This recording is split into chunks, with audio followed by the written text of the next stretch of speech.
Muy buenos días con todos, espero que estén muy bien.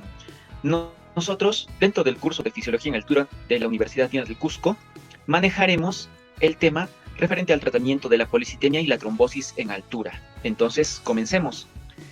Veamos primero qué temas vamos a desarrollar. Empezaremos primero con lo que son los tratamientos de la policitemia, en donde manejaremos los que son los procedimientos, tanto farmacológicos como no farmacológicos.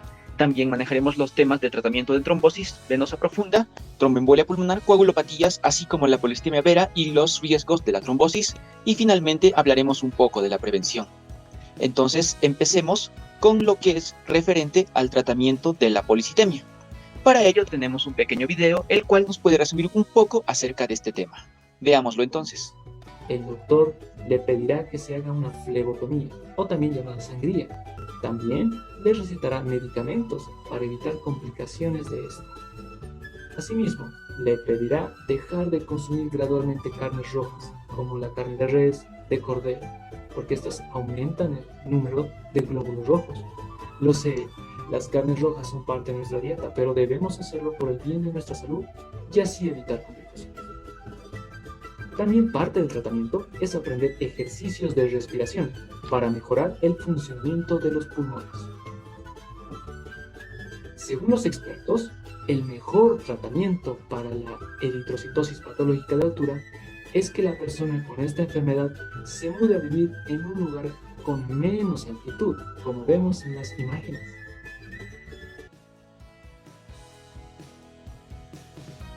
Entonces, como ya hemos visto, la policitemia no es más que el aumento del número de los glóbulos rojos dentro de nuestro cuerpo. En otras palabras, el aumento del hematocrito, y así también se eleva lo que es la hemoglobina. La hemoglobina puede elevarse tanto en mujeres y en varones de diferente manera. En mujeres va a elevarse por encima de los 19 gramos y en varones por encima de los 21 gramos. Pero esto en realidad no es beneficioso para nosotros. Cualquiera podría pensar que el aumentar nuestros números de glóbulos rojos podría ser beneficioso. Sin embargo, es todo lo contrario, ya que este fenómeno puede causarnos muchos más problemas de los que nos puede solventar. Pero, por suerte, existen procedimientos y manejos que podemos nosotros usar para poder controlar este problema, tanto farmacológicos como no farmacológicos, y además también podemos hacer manejo de lo que son las complicaciones de esta patología. Entonces, empecemos primero con lo que son los procedimientos. Y aquí vamos a manejar principalmente a lo que son las flebotomías o sangrías y también a las eritroaféresis. Con respecto a las flebotomías, es principalmente sacar sangre del paciente hasta alcanzar valores normales de hemoglobina y el hematocrito. Sin embargo, no se puede hacer así nada más la extracción de sangre. Se tienen que manejar ciertos protocolos en los cuales trataremos de alcanzar valores en varones por debajo de 18 gramos por decilitro respecto a la hemoglobina y también en mujeres debajo de los 17 gramos por decilitro.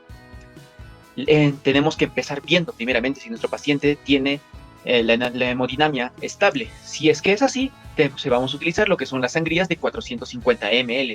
También tenemos que ver lo que son las presiones arteriales de nuestros pacientes y la edad. Si presentan presiones arteriales muy bajas y también son pacientes que están por encima de los 60 años, se harán mini sangrías de 250 ml. Y si los pacientes son mucho más mayores de 70 años y además presentan insuficiencias cardíacas, se harán microsangrías de solamente 100 ml. También tenemos que tener en cuenta que las reposiciones para este procedimiento tienen que estar limitadas. Solo se pueden hacer en aquellos pacientes que realmente lo necesitan, que estén hipotensos, ¿ya? Pero si tenemos un paciente que presenta hipertensión arterial, en ellos se debe abstener a hacer este procedimiento de la reposición. Si también tenemos pacientes que presentan un hematocrito por encima de los 75%, también se le administrará oxígeno por cánula binasal. Siguiente, por favor. Entonces, el segundo procedimiento es la eritroaféresis, en el cual simplemente es también la extracción de la sangre, pero acá con una pequeña excepción. Se extrae la sangre y se la divide tanto en glóbulos rojos como en el plasma, y este plasma es regresado al cuerpo o a la circulación del paciente. Es un método alternativo a lo que son las sangrías, ya que en algunos pacientes que se les realizan las flebotomías sufren de algunas alteraciones o complicaciones. Por ende, es un buen método que ha mostrado ciertas ventajas en ciertos lugares donde se han estudiado, como por ejemplo en las zonas de Xuezhundong, en China, en donde se ha visto que la eritroaféresis muestra mejores beneficios con respecto a la flebotomía.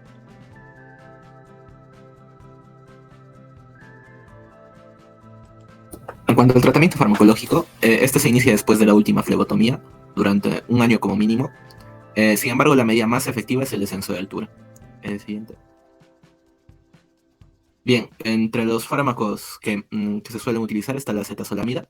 Este entra al grupo de inhibidores de la anhidrasa carbónica. Esta es una enzima la cual está encargada de la transformación del ácido carbónico en dióxido de carbono y agua. Y bien, al hacer esta función y al ser inhibida, se va a evitar lo que es la formación de dióxido de carbono en el cuerpo, aumentando de esa forma la cantidad de oxígeno, no la presión parcial de oxígeno. Al hacer esto, también otro efecto que se sabe es que aumenta la ventilación, y con este aumento o el mayor trabajo respiratorio hay una mayor oxigenación, es decir, el aumento de la saturación de oxígeno.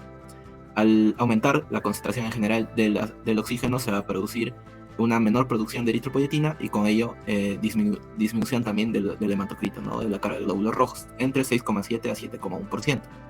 La dosis que se puede usar es de 250 a 500 miligramos por día por 3 semanas.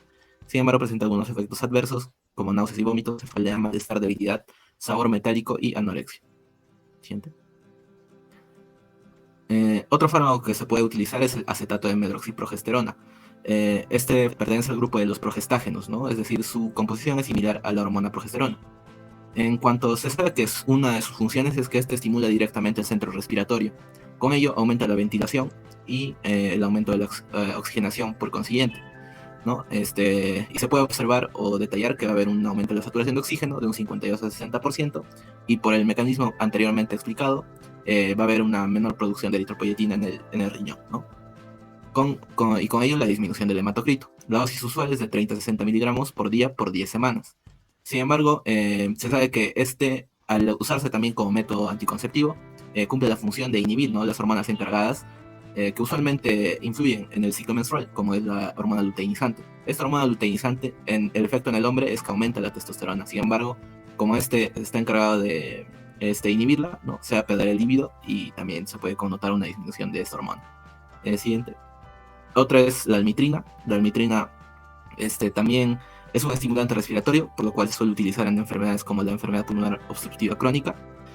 Por lo tanto, cumple el mismo efecto que anteriores, ¿no? Es decir, su función final es la de aumentar la cantidad de oxígeno. Por lo tanto, al hacer esto puede conllevar a una disminución también de la producción de eritropoyetina y con ello disminuir el hematocrito, ¿no? La dosis puede ser de 50 a 100 miligramos por día por 2 semanas, y efectos adversos que se han encontrado es la pérdida de peso y neuropatía periférica. Una de las observaciones epidemiológicas más importantes sobre la policitemia de altura es que afecta principalmente a varones y es raro en mujeres, además de que su incidencia aumenta en mujeres después de la menopausia.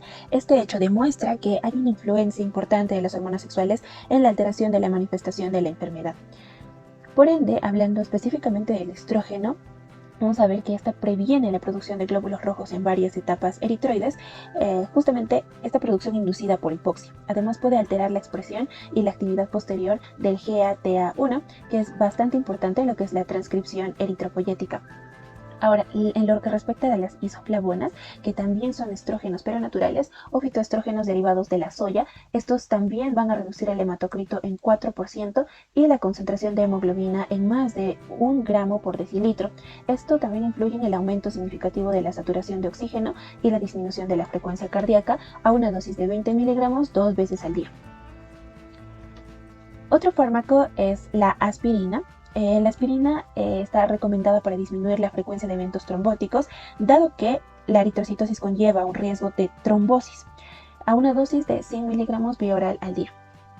La atorvastatina, también importante para reducir la hemoglobina y para la remisión de la sintomatología de la hiperviscosidad sanguínea, ya que es una estatina que induce la apoptosis de progenitores eritroides e inhibe la proliferación y diferenciación de unidades formadoras de colonias eritrocitarias, a una dosis de 20 miligramos por día por vía oral. El tratamiento no farmacológico consta de 2 medidas. Una, la que es el traslado al nivel del mar, que puede ser de manera transitoria o en otros casos definitiva, ¿no?, generalmente en casos severos. Y la segunda, que es el entrenamiento con ejercicios aeróbicos submáximos, que es la alternativa de tratamiento no invasiva y no farmacológica más práctica y económica.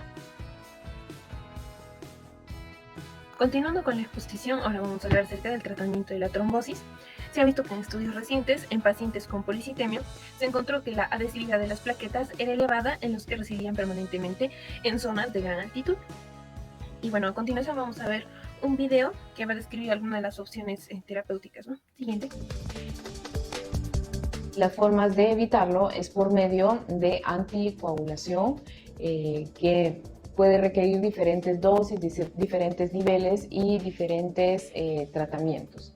El más común utilizado dentro del hospital es la administración de heparinas, que su función es evitar la formación de un coágulo, y estas generalmente son inyectadas a determinadas dosis según la condición del paciente o lo que se vaya a requerir. En algunas personas a veces no podemos tener el acceso a la heparina, bien porque tiene un problema de sangrado activo, o que sus plaquetas están muy bajas, o existe algo que hacemos una contraindicación absoluta, que existe un sangrado importante y esto está limitando el uso de un anticoagulante. Entonces requerimos a las medias de compresión neumática intermitentes. Estos son una especie como de calcetines, podemos decirlo, como bien su nombre lo dice, son unas medias que llegan y se inflan de una forma intermitente, y esto va permitiendo que la sangre la vaya expulsando con cierta pulsatilidad, y esto permite el flujo sanguíneo y que no se estanquen las venas en esas piernas. Entonces es una opción que podemos tener para prevenir que se formen los coágulos y evitar una embolia pulmonar, que es nuestro objetivo principal al utilizar este tipo de tratamiento. Bien, entonces ahora vamos a detallar un poco más lo que hemos visto en el video. Vamos a hablar primero de la trombosis venosa profunda. Vamos a ver que en pacientes de alto riesgo o en presencia de los signos clínicos sugerentes se debe corroborar el diagnóstico de forma objetiva para continuar o iniciar el tratamiento. Confirmado el diagnóstico de trombosis venosa profunda, es importante considerar su antigüedad, extensión, repercusión clínica y factores agravantes. También tomar en cuenta que la trombosis puede ser de dos tipos, proximal y distal.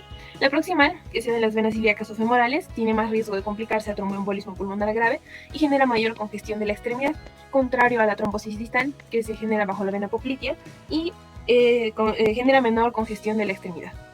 También tenemos que tomar en cuenta que la trombosis en el curso de un cáncer suele ser más grave y difícil de tratar. Siguiente. Bien, el tratamiento tiene dos fases. Primero tenemos el tratamiento de fase aguda, en el que la intención del mismo es impedir la recidiva precoz y la progresión del trombo o su emigración en forma de embolia, facilitando la lisis de trombo. Este comprende 5 a 10 días. Para esto utilizamos la heparina no fraccionada, que fue el primer tratamiento anticoagulante utilizado. Se da en dosis de infusión de un bolo intravenoso de 80 unidades internacionales por kilogramo de peso, seguido de una perfusión de 18 unidades internacionales por kilogramo por hora. También tenemos la heparina de bajo peso molecular. La aparición de esta hace unos 30 años revoluciona el tratamiento anticoagulante, ¿no? Ya que permite la administración subcutánea en dosis de 12 a 24 horas ajustadas simplemente al peso del paciente. También tenemos los anticoagulantes orales directos. Dentro de estos utilizamos el apixaban durante 7 días, 10 miligramos cada 12 horas. Y también tenemos el rivaroxaban, que sale un poco, ¿no?, del tratamiento de fase aguda, ya que dura más del tiempo establecido. Se administra una dosis de 2 tomas, 15 miligramos cada 12 horas durante 21 días. Por último, dentro de esta fase tenemos el filtro de vena cava inferior. Este es un procedimiento que se realiza para disminuir el riesgo de que el paciente presente una embolia pulmonar. Siguiente, por favor. Luego tenemos el tratamiento a largo plazo o profilaxis secundaria. Este pretende que la lisis del trombo se realice de la forma más completa posible y también que no se produzcan recidivas tromboembólicas venosas tardías. Para esto utilizamos los dicumarínicos. Tenemos las antivitaminas K, el acenocumarol y la warfarina, una dosis inicial de 5 miligramos por día durante los 2 primeros días y una dosis diaria ajustada de acuerdo con la INR. También tenemos la heparina de bajo peso molecular. En general, esta se administra en dosis diarias similar al tratamiento de fase aguda, aunque en algunos casos una dosis profiláctica es igualmente eficaz y segura. Siguiente. Bien. También por último tenemos situaciones especiales. Tenemos primero lo que es la trombolisis. Esta, al igual que la trombectomía quirúrgica, solo están indicadas en casos ocasionales de extensa trombólisis iliofemoropoplicea complicada de isquemia distal. Tenemos los principales agentes trombolíticos, la alteplasa, que se da en dosis de 10 miligramos en bolos, seguido de 90 miligramos intravenosa en perfusión en 1 a 2 horas. También tenemos la uroquinasa, que se administra en dosis de 4.400 unidades internacionales por kilogramo durante 10 minutos, seguido de 4.400 unidades internacionales por kilogramo por hora durante 12 horas. Por último, la streptokinasa, que se administra en dosis de 5.000 unidades internacionales en 30 minutos, seguido de 100.000 unidades internacionales en 12 a 24 horas. Y con respecto a la flevotrombosis en embarazo, esta es una condición frecuente e implica el doble riesgo, ¿no?, materno y fetal. Tenemos que tomar en cuenta que el tratamiento anticoagulante oral durante el primer trimestre está contraindicado por el riesgo de lesiones teratogénicas. Igualmente, al final del embarazo, en el puerperio y la lactancia, el tratamiento anticoagulante tiene inconvenientes y limitaciones, por lo que utilizamos la heparina no fraccionada y la heparina de bajo peso molecular, ya que estos no atraviesan la barrera placentaria y por lo tanto pueden ser usados eficazmente durante todo el embarazo. Continuando con la tromboembolia pulmonar, debemos saber que esta es una enfermedad aguda y potencialmente mortal, en la que un trombo sobre todo va a llegar a bloquear una o más arterias pulmonares, causando sobre todo un flujo sanguíneo deteriorado y un aumento de la presión para el ventrículo cardíaco derecho. ¿Ya? Ahora debemos saber que esta es la tercera causa de muerte cardiovascular tras la enfermedad coronaria y los accidentes vasculares cerebrales. Siguiente, por favor. Ya, entre el tratamiento tenemos la anticoagulación parenteral. Entre ellas vamos a tener la heparina de bajo peso molecular. Estas sobre todo no van a requerir monitorización y va a presentar menos incidencia de trombocitopenia inducida por heparina, y al poder administrarse por vía subcutánea va a permitir completar el tratamiento en domicilio, en donde se recomienda realizar un control de plaquetas entre el cuarto y séptimo día de tratamiento con esta heparina, ¿no?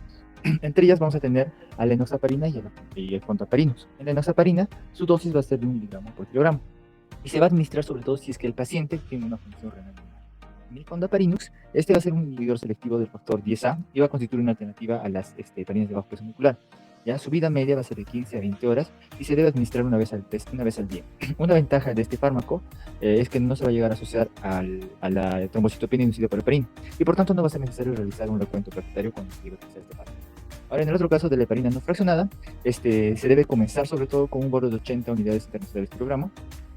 Es seguido de una infusión, sobre todo seguido de una infusión continua, ¿no? Intravenosa de 18 unidades por kilogramo por hora, con un ajuste de dosis, sobre todo de acuerdo con el tiempo de tromboplastina que puede ser activado. Siguiente, por favor. Ahora, la anticoagulación oral se utiliza sobre todo la warfarina, pero esta no debe utilizarse como una terapia, porque va a llegar a aumentar el riesgo trombótico a los primeros días.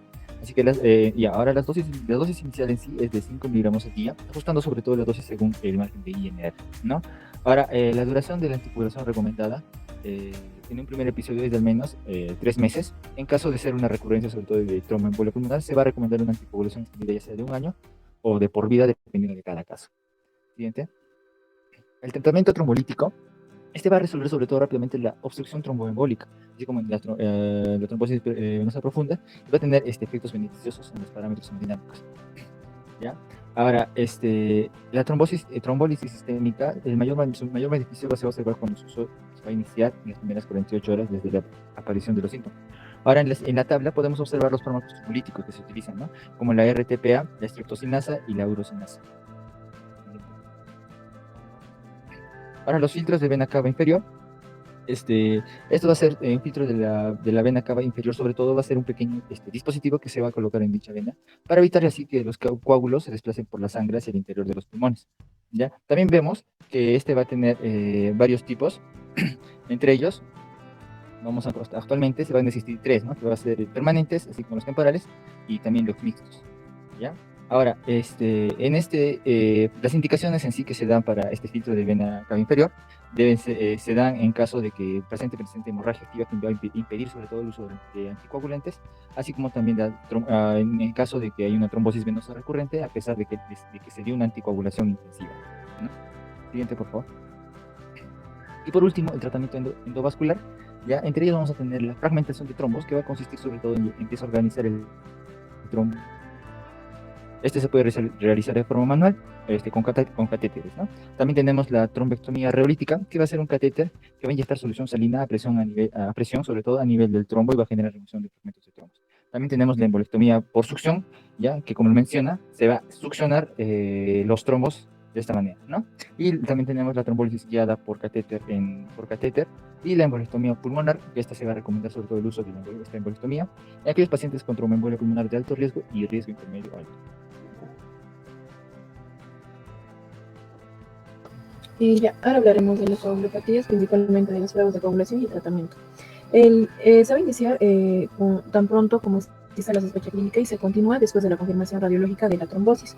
Van a haber algunas pautas. Primero, básicamente, se tiene que ver que exista una enfermedad que pueda estar asociada a un coágulo y que haya enfermedades que puedan provocar el riesgo o poner en riesgo al paciente. Dentro del tratamiento vamos a encontrar la warfarina, que en general es un inhibidor de la vitamina K, por ende va a ser un inhibidor de los factores de coagulación. Se da a dosis inicial de 5 miligramos por día durante los 2 primeros días y la dosis diaria es ajustada con el INR. Luego vamos a ver el tiempo de protonina, que va a medir cuánto tarda la sangre en coagularse y también va a ver si el medicamento que se está utilizando es efectivo. Luego vamos a ver el rango terapéutico para el INR, que vamos a ver que en pacientes que reciben trombosis este va a ser de 2.0 a 3.0. Luego tenemos lo que es el dextrano, que básicamente se va a usar como infusión de bajo peso molecular para poder reducir la viscosidad de la sangre en situaciones agudas. Siguiente, por favor. Luego tenemos lo que es la policitemia vera y riesgo de trombosis. Básicamente el objetivo de esto es mantener el hematocrito por debajo del 45%. Dentro de esto vamos a tener a la aspirina, que esta se debe tomar en dosis bajas para poder disminuir el riesgo de trombosis. Y también se toma por vía oral. Y vamos a ver que sus efectos secundarios más comunes van a ser molestias estomacales. Luego tenemos la anagrelina, que este es un fármaco que también se administra por vía oral y que se puede usar para cuando la cantidad de plaquetas es demasiado alta. Dentro de sus efectos secundarios vamos a ver que puede provocar retención de líquidos, problemas cardíacos y retención arterial, dolores de cabeza, mareos, náuseas y diarrea. Luego tenemos la hidroxiuria, que este es un fármaco quimioterapéutico mielosupresor que se usa para la policitemia vera y se administra por vía oral también. Básicamente ayuda a reducir lo que es la concentración de las plaquetas. Siguiente, por favor. Tenemos lo que es la estratificación del riesgo de trombosis y el tratamiento. Básicamente el tratamiento de estos riesgos va a ser el hematocrito, ¿no? Mantenerlo por debajo de 45 en varones y por debajo de 43 en mujeres. El riesgo bajo va a presentarse en pacientes menores de 60 años en ausencia de trombosis previa y cuando las plaquetas van a estar menos de 1.500.000 por milímetro cúbico y hay una ausencia del factor de riesgo vascular. El tratamiento se va a realizar con flebotomía y aspirina de 100 miligramos por día. Y luego tenemos lo que es el riesgo intermedio, que también se presenta en pacientes menores de 60 años en ausencia de trombosis previa, pero aquí sí hay riesgos cardiovasculares como la hipertensión arterial sistémica o diabetes mellitus. El tratamiento se realiza con hidroxiuria de 500 miligramos por día, un ajuste de la dosis hasta lograr el objetivo, más aspirina de 100 miligramos por día. También se puede utilizar el interferón alfa de 3 millones de unidades 3 veces por semana, más aspirina de 100 miligramos por día. Luego tenemos el riesgo alto, que se presenta ya a los 60 años. Esto puede estar asociado a la historia de trombosis previa o no. El tratamiento se realiza con hidroxiuria de 500 miligramos por día, con ajustes de dosis hasta lograr la meta y más aspirina de 100 miligramos por día. Siguiente, por favor. Ahora vamos a ver lo que es la prevención. Básicamente el principio cardinal para la prevención de las enfermedades por altura va a ser no subir demasiado rápido. También va a ser importante evitar la deshidratación, la inmovilidad, el frío y la ropa apretada. Vamos a ver que no existe una estrategia preventiva para lo que es la trombosis vascular, pero se recomienda usar algunos agentes antiplaquetarios profilácticos como la acetazolamida o vitaminas reductoras de homocisteína. Luego vamos a ver que hay pacientes que tengan problemas cerebrovasculares como un ataque isquémico transitorio, accidentes cerebrovasculares, estenosis de la arteria carótida, problemas de sangrado, coagulación o factores hereditarios en pacientes que estén con terapia anticoagulante. Entonces, a estos pacientes se les va a recomendar no realizar estos viajes en altura. En cuanto a las opciones, vamos a ver que el manejo de la policitemia en grandes alturas se puede usar diferentes técnicas y también en el tratamiento farmacológico. Vamos a ver que la flebotomía y las sangrías van a tener la finalidad de reducir el exceso de los glóbulos rojos. Vamos a ver también que las sangrías terapéuticas, así como el tratamiento anticoagulante con lo que es la heparina de bajo peso molecular y también con la warfarina, van a ser muy favorables para el paciente. La warfarina es eficaz, pero a veces es difícil de manejar ya que tiene un margen terapéutico estrecho, entonces va a ser importante ver lo que es el INR. Vamos a ver que el mayor número de mediciones de INR va a producir mejores resultados y el uso también de otras intervenciones además de la warfarina. Vamos a ver que en la actualidad también no existe cura para lo que es la policitemia vera y el tratamiento solo va a estar dirigido en prevenir los eventos trombóticos y hemorrágicos. Y como estuvimos mencionando, mantener el hematocrito por debajo del 45%. Siguiente. Esta es la bibliografía y gracias.